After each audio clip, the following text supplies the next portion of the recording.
If you're ready to take your photography, drone technology, audio, and video production to the next level, you're in the right place. Welcome to the Digital Video Technology program right here at Florida Panhandle Technical College.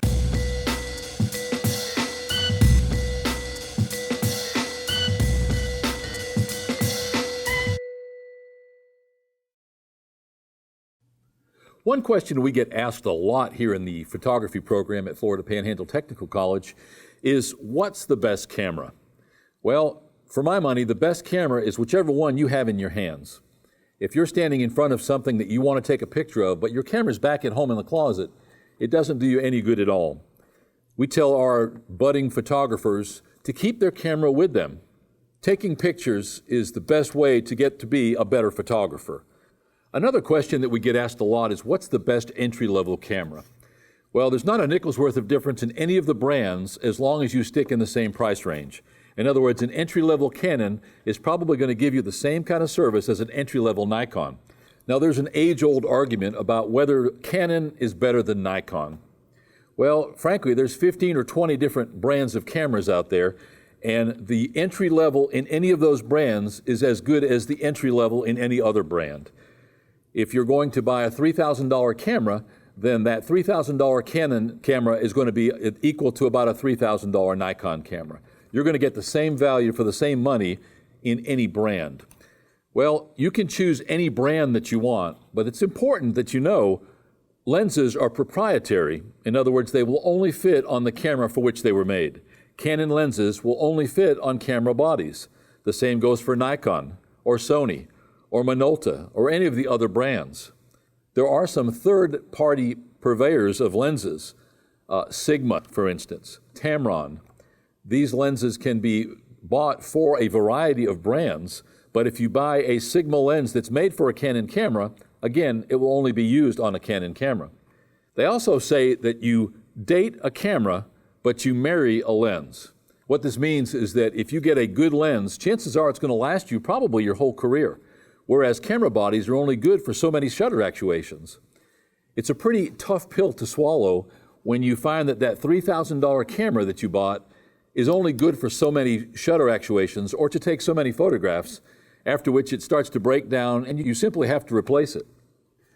If you're going to be serious about photography, then you need to start with a serious camera. Now, there are a lot of electric guitars as well as exercise bicycles littering garages and carports and closets all over the world, bought by people with the best of intentions, but they really weren't that interested in pursuing that endeavor. And the same is true for cameras. There are thousands and thousands of cameras all over the world not being used because somebody was put off by the learning curve, perhaps, didn't want to go through all of the steps to learn adequately how to master that camera. Now, we're Canon people, only because by default we had Canon cameras to start with. This video series is in no way sponsored by Canon, although if they're watching, we'll certainly take some money from them. But we can highly recommend the T7i as an entry-level DSLR camera. Now, this is what we buy and use in our photography classes here at Florida Panhandle Technical College. We buy these several at a time, and we find that our students do really well with these cameras. Now, they're not the cheapest camera that Canon makes. These run about $650 to $750. They come with an entry-level or kit lens, 18 to 55 millimeters, which is the focal length, which gives you a pretty good variety between wide angle and zoom. These do fairly well in low light conditions because this has a really good processor, the Digic 7 processor, which is the same processor that comes in some of the medium-grade Canon cameras. It shoots 24 megapixels, and they also shoot 1080p HD video in both 30 or 60 frames a second. So if you had to have one camera and you only had $700 in your pocket, this camera will hold you in good stead. You'll be able to take good pictures in ideal conditions, which means you have good lighting.